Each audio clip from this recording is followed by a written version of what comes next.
I'm a live-in son-in-law. Before tying the knot, I signed a contract stipulating that any children we have would take my wife's surname. In this household, I hold no real standing. The only difference between me and the servants is that I'm also expected to share a bed with my wife. When confronted with my wife's endless stream of suitors, I simply smile and turn a blind eye. When her younger brother and sister slap me, I offer the other cheek and tell them, "What goes around comes around." When my in-laws hurl insults, I grit my teeth and bear it. This is the self-cultivation of a live-in son-in-law, at least when there's a paycheck involved. But then I gradually realized that, almost imperceptibly, this lowly live-in son-in-law had the power to crush this wealthy family underfoot. One day, I returned home and saw Isabella Blackwood and Damien locked in a struggle in the entryway. Isabella Blackwood, my wife, is known as the Princess of Sutherland City.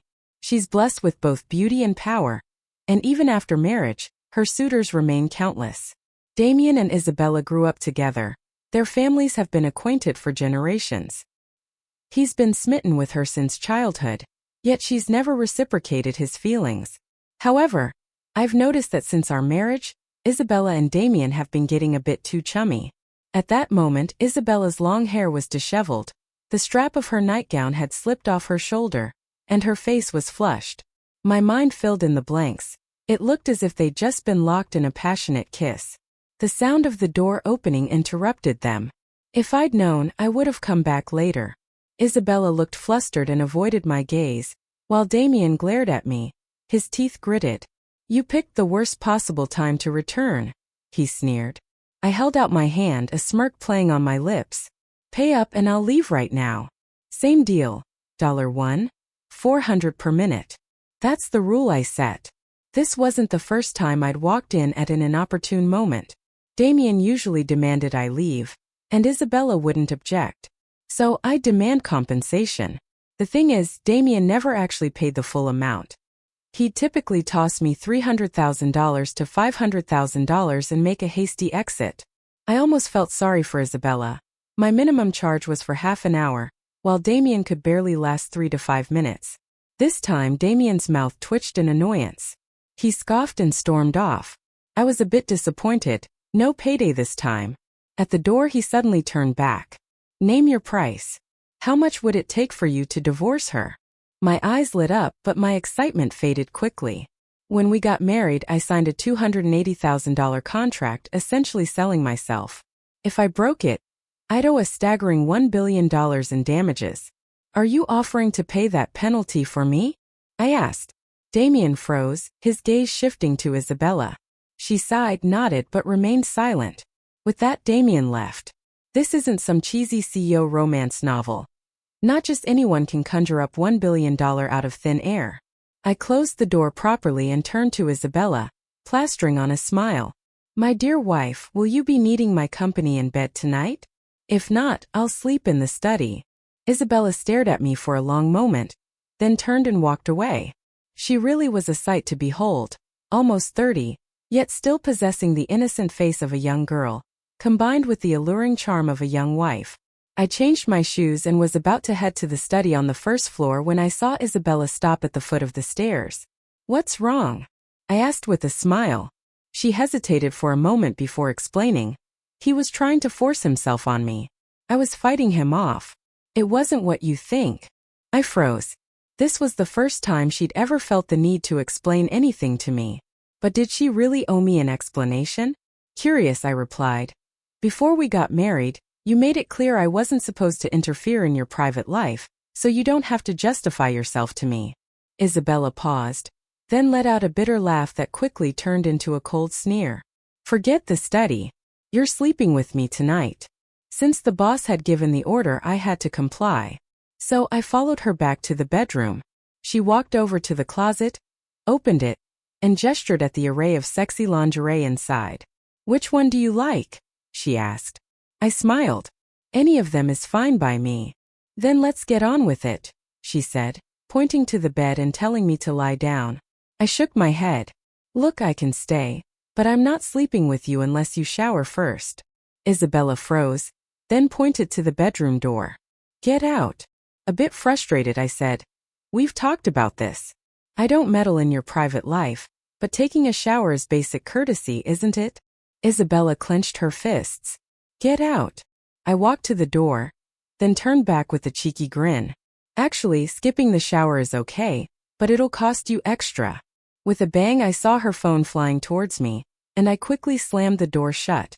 Women truly terrifying. Back in the study, I opened my laptop and started a video conference. Lewis head to the Summit Club tomorrow. I've finalized the deal for their expansion project. Oh right, Walt, Thai Park's fire safety systems failed inspection. They need upgrades immediately. I've already arranged the building materials supply. You go and negotiate the details. And Lee, I landed a major import-export contract for Damien. The potential profit is in the tens of millions over a dozen runs. You handle the coordination. After wrapping up that conference, I moved to another room for yet another meeting. Before I knew it, it was past 1 a.m. when I finally finished several crucial meetings. The truth is, most of the projects I was managing came from Isabella's suitors, especially Damien.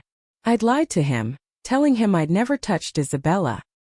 He said as long as I kept my hands off her, he'd throw business my way and let me rake in the big bucks. But in reality, Isabella and I were both young. She had this innocent beauty mixed with irresistible allure, and I was tall and handsome. Living under the same roof, well, let's just say things got heated 4 or 5 days a week, though it wasn't a constant wildfire. The next morning, I woke up and went to make breakfast. Even though we had a chef, Isabella insisted I make it for her every day. As usual, I prepared her beef noodle soup. There's a party at Blackwood Manor tonight. Are you free? Isabella asked between bites of noodles. I didn't hesitate, nodding immediately. Even if I wasn't, I'd make time. Why?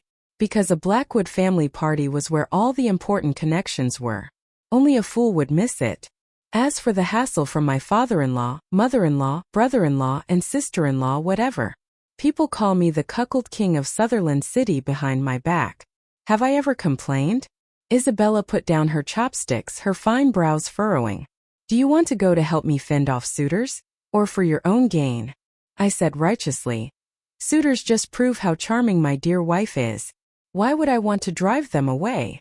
Isabella stood up and walked away, her face cold. I've lost my appetite. Looking at the leftover noodles, I thought it was a shame to waste them, so I sat down and finished the bowl. That evening, Isabella and I headed to the Blackwood family's ancestral home. Outside, the large parking lot was already jam-packed with luxury cars. I went around and opened the car door for Isabella. After she got out, she took my arm, and we walked towards the house. She murmured, "Tonight will be different. I hope you can stand by me when I need you." I nodded without hesitation. "Don't worry, I'll be there." Isabella shot me a glare but didn't say anything. What's she annoyed about now? Isn't this exactly what she wants? I thought. Just as we walked through the main entrance of Blackwood Manor, we saw her brother-in-law, Carter Blackwood, heading towards us. He gave me a dirty look and then snapped at Isabella. "Get your hands off this loser." Isabella didn't pull away. She just kept pulling me forward. But Carter grabbed me, saying through gritted teeth, "Tonight is crucial for the Blackwood family. Don't mess it up." I smiled and nodded, not the least bit bothered. As far as I was concerned, the Blackwoods were my employers, and I was the hired help. Naturally, I had to do as they said. We walked into the banquet hall. Elegant classical music filled the air, and distinguished guests were already engaged in lively conversation. As usual, Isabella and my arrival drew many sideways glances. In Sutherland City, I was a walking punchline. Wherever I went, someone always took a jab at me, treating me like a joke. It was more than just teasing. It was outright verbal humiliation. "Look, Sutherland City's Cuckold King is here again. Ethan I heard Damien went to your place yesterday. How much money did you make this time?" They were, of course, referring to my $1,400 per minute fee. I chuckled. Damien wasn't feeling it. Didn't make a dime. Suddenly, I felt a sharp pinch on my arm. Isabella had pinched me, and her voice whispered in my ear, "You're being so magnanimous, but the more you act like this, the more I look like a loose woman to everyone. Don't you want to spend time with Damien?" I retorted. Isabella lowered her head, saying nothing. Why bother with the pretense? I thought.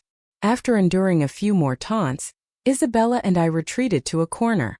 She sat on the sofa, lost in thought, while I stood nearby waiting for her suitors to approach, of course. Officially, my job was to fend off these suitors, but in reality, I used it as an opportunity to network, seek favors, and build connections.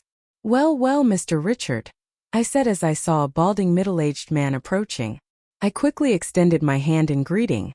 Richard was Sutherland City's jewelry tycoon, and we'd collaborated numerous times. I smuggled jewelry back into the country, and he helped me sell it. He was one of Isabella's older suitors and by far the most persistent. Every time he saw her, he'd immediately drop to his knees and declare his love. I was already bracing myself for the spectacle, and Isabella even looked resigned, ready to endure the usual show. Many onlookers nearby turned to watch. But to everyone's shock, Richard grabbed my hand instead. Mr. Ethan, I've been trying to reach you privately for ages. I finally caught you. You did me a huge favor last time, and I wanted to thank you in person. I was stunned for a moment before remembering what he was talking about. Mr. Richard, I said quickly, we're old friends. We help each other out. No need for all this. But Richard shook his head. My family got caught in riots overseas. I contacted the embassy, but nothing worked. One phone call from you saved them. I have to show my gratitude. Then he pulled a stack of documents from his briefcase. Mr. Ethan, this represents 15% equity in my jewelry store chain. Just sign here and it's yours. Gasps echoed through the crowd. They were already stunned that I could resolve an international crisis, and Richard's jewelry business was a national chain. 15% equity was an unfathomable fortune. Even Isabella looked at me, her eyes wide with shock and confusion. Just then my brother-in-law Carter walked over. His face was cold as he said, Ethan, if Mr. Richard is giving it to you, take it. But don't forget, anything you get belongs to the Blackwood family. His words stunned the crowd for a moment, then they all burst into laughter. I bet he just used the Blackwood family's connections. Richard probably still thinks he has real influence. What influence could a man who married into the family have? Still pretending they're old friends. Disgusting. Those who were used to humiliating me didn't miss the chance to take a dig. Damien also walked over, gave me a cold look and said, Ethan, you need to be grateful. Everything you have is because of Isabella. You're not thinking of keeping it all for yourself, are you? My father-in-law came over, nodded to Richard first, and then said to me, Ethan, you married into the Blackwood family. Even though you're a man, you're still an in-law. Everything you acquire should belong to the Blackwood family. Understand? My mother-in-law nodded in agreement. That's right. You didn't bring a dowry when you married in. Consider this your contribution. I took a long look at them and suddenly felt like laughing. Their greed was so blatant. This group of so-called high society people, willing to drop all pretenses for Richard's shares, just proved how valuable they were. I smiled at them and said, You can treat me like dirt, but you're not getting your hands on my money. The money was the whole reason I'd agreed to marry into the family. If I just handed it over, what was the point?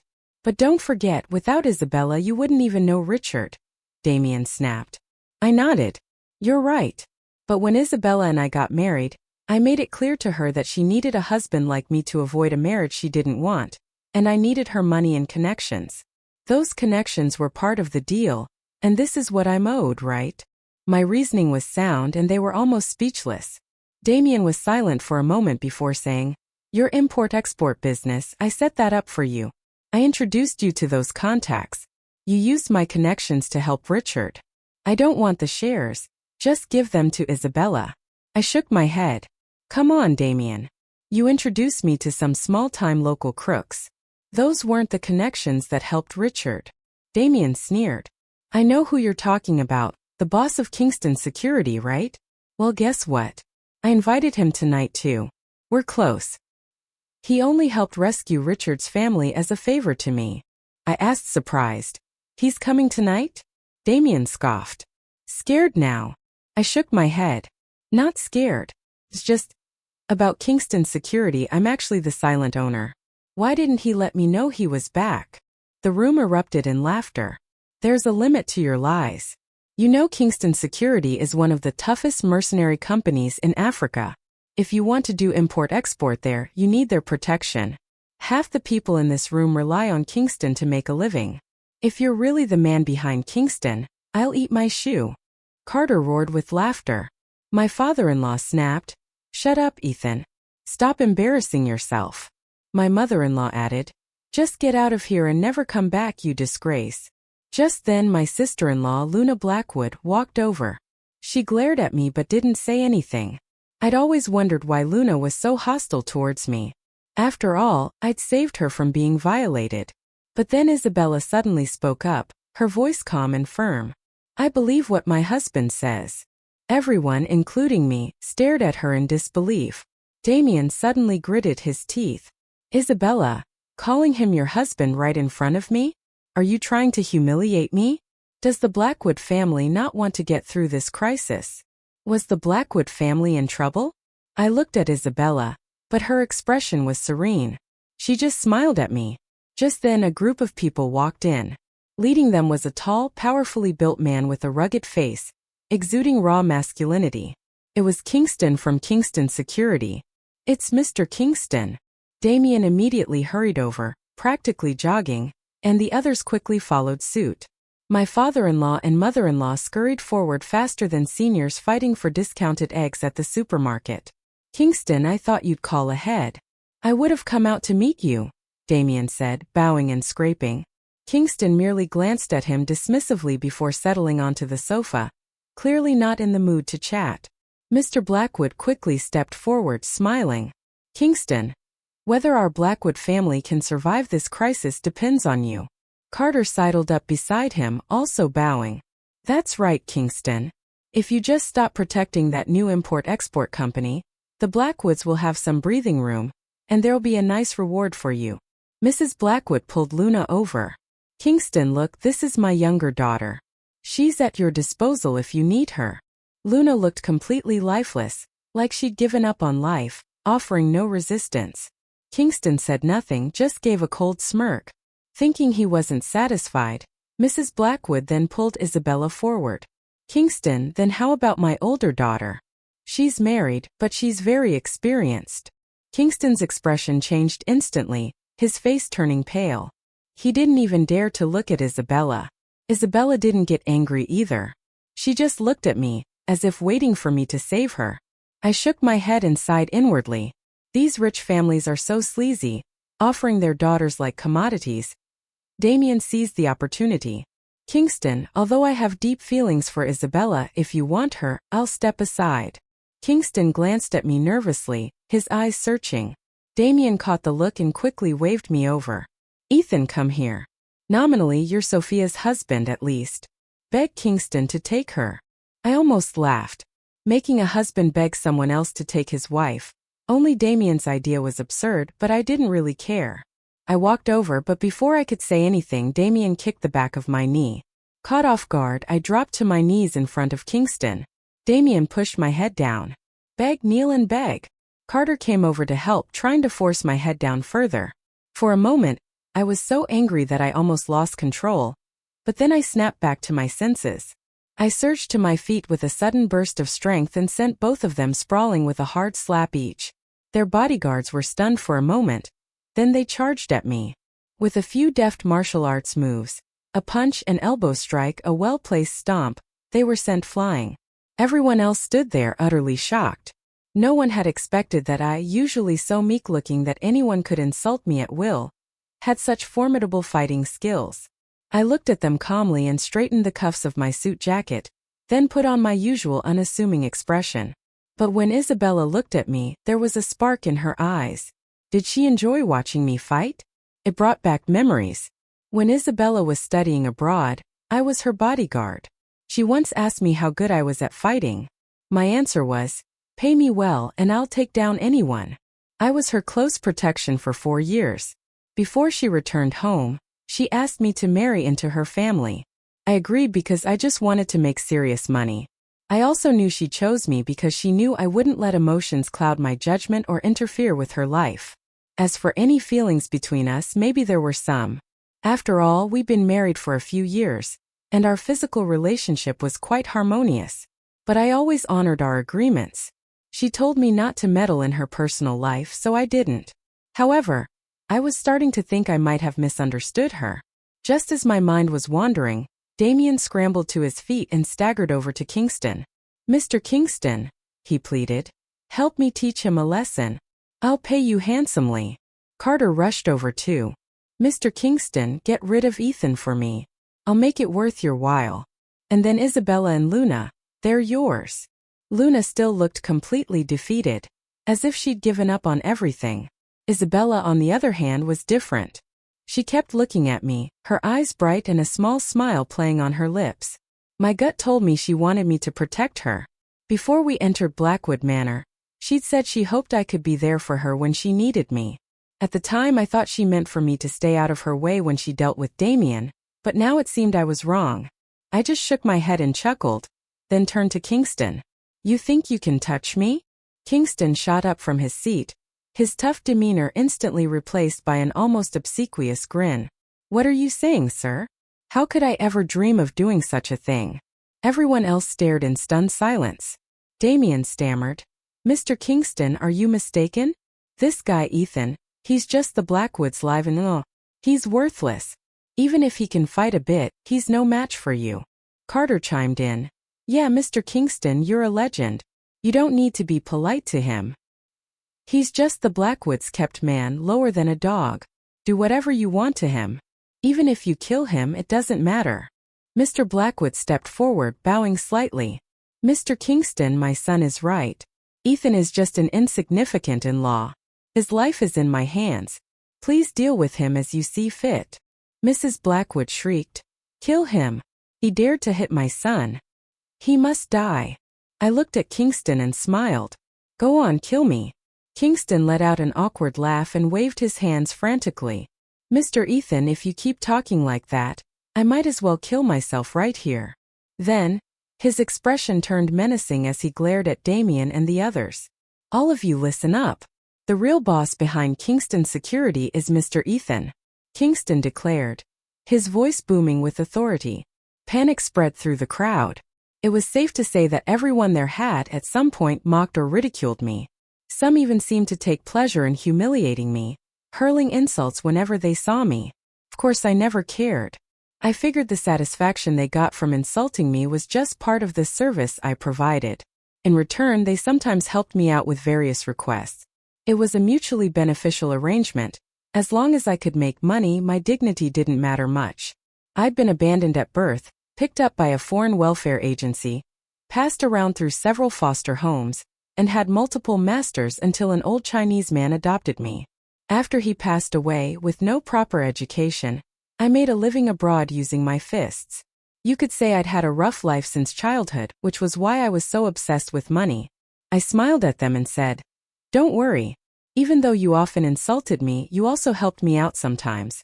So I'm not holding any grudges." They looked skeptical but finally breathed a sigh of relief. Then I turned to Damien. "Mr. Victor, I should actually thank you. It was your import-export deal that made me realize that Regent desperately needed a security company. That's why I sent Kingston and the boys over there to set one up." Damien, who had been scared half to death, let out a relieved breath when he heard this. But then my expression turned cold. "However, like I said before, you can look down on me, but you can't steal my money. I used my own security company to rescue Mr. Richard and his family, so Mr. Richard's reward should be mine. How dare you try to take it?" Seeing my expression change, Damien was so frightened that he dropped to his knees in front of me, tears streaming down his face. "Ethan, no, Mr. Ethan. You're so powerful. Why didn't you say so earlier? If I'd known, I would never have dared to steal your money. If I'd known, I definitely wouldn't have dared to even think about getting close to Isabella." I shook my head and corrected him. "I told you, Isabella and I have a marriage of convenience. I don't care about her private life. So, whether you try to win her over or not doesn't bother me. But you can't touch my money. Understand?" Damien looked stunned but quickly nodded. "Mr. Ethan, I won't say another word. I know you love money. I'll give you money." I nodded, satisfied. "From now on, the Grant family's import-export business is mine." "Agreed." Hearing this, Damien's face turned ashen. Mr. Ethan, if you take it all, the Grant family will go bankrupt. I waved my hand dismissively. No, it won't. I'll let you keep 10% of the profits. Otherwise, I guarantee your shipments will be robbed as soon as they reach the port. Fine, I agree, Damien said quickly, making a hasty decision. Just then, Isabella's father, mother, and Carter all knelt before me in unison. Isabella's father, with tears in his eyes, said, Ethan, we treated you badly before. But if you can, please help the Blackwood family through this crisis. We swear we'll treat you like family from now on. I actually preferred it when they were arrogant and overbearing because then I could always find ways to profit from them. But now, with their pleading attitude, they expected me to help. I thought for a moment and then said, that new import-export company you mentioned earlier, it's mine. Are you asking me to sacrifice my own company to save yours? Father-in-law, that's no different than stealing my money. Hearing my words, Isabella's father looked like he was about to collapse. But Isabella suddenly spoke up. Honey, there's no need to help them. I'd rather see them go bankrupt. Luna sighed wearily. Yeah, brother-in-law, let them go bankrupt. Let them face the consequences. What was going on? I glanced at Kingston, signaling him to clear the room. Then, I took the two Blackwood sisters to the study in Blackwood Manor. I had them sit down and then made tea for them just like I used to. Dear wife, I'm a bit confused. Can you explain what's going on? I asked. Isabella gave me a long, deep look before finally taking a teacup and sighing. I hired you as a bodyguard because I was being harassed by some thugs, and you saved me. When I was a girl, I couldn't help but fall for my hero, and you were so good-looking too. So, I started liking you a lot back then. Later, you protected me for 4 years. We were together every day for those 4 years, and my heart belonged only to you. After I graduated, my family arranged a marriage for me with Damien. Before I met you, my parents had drilled into my head that I had to sacrifice myself for the Blackwood family, that I should marry whoever they chose. But after meeting you, I just couldn't bring myself to love anyone else. As Isabella spoke, tears streamed down her face. I was stunned. Wait, then why didn't you tell me? Isabella looked at me annoyed. I tried to tell you so many times, but you never took me seriously. You even said getting emotional was bad for business.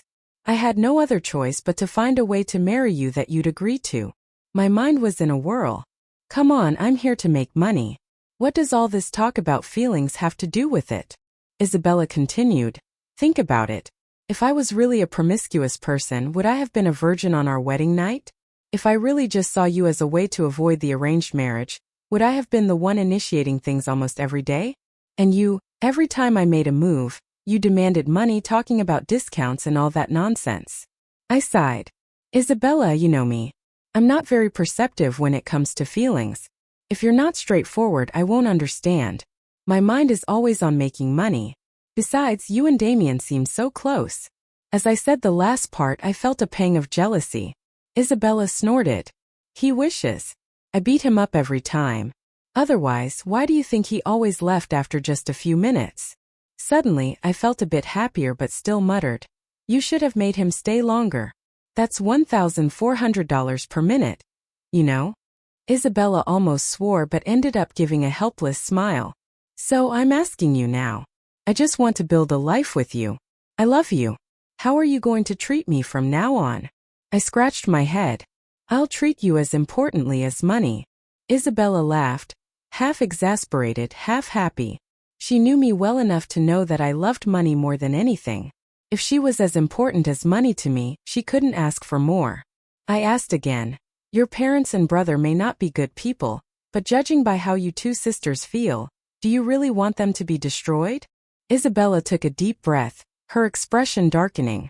To control Luna, they drugged her. I grew up in a rough neighborhood abroad, so I knew exactly what she meant. Just because Luna refused an arranged marriage, they resorted to such despicable means. I nodded. It's up to you two. If you really want them gone, I'll have Kingston take care of it. Luna suddenly burst into manic laughter. If you help me get rid of them, I'm yours. Isabella lightly slapped her. Behave yourself. Luna covered her head and fell silent. Later, under the pretext of an inspection tour, I arranged for Isabella's father, mother, and brother to go abroad, and then they disappeared without a trace. Everything that belonged to the Blackwood family was inherited by the two sisters. Gradually, I got used to Isabella's love, and started learning how to love her in return. However, the burden on my shoulders grew heavier because Isabella got pregnant, and I had to manage all the businesses. Whenever I thought about my unborn child inheriting my wealth, I felt a mix of pride and responsibility. But every morning when I woke up and saw Isabella's peaceful sleeping face, I knew that all the hard work was worth it.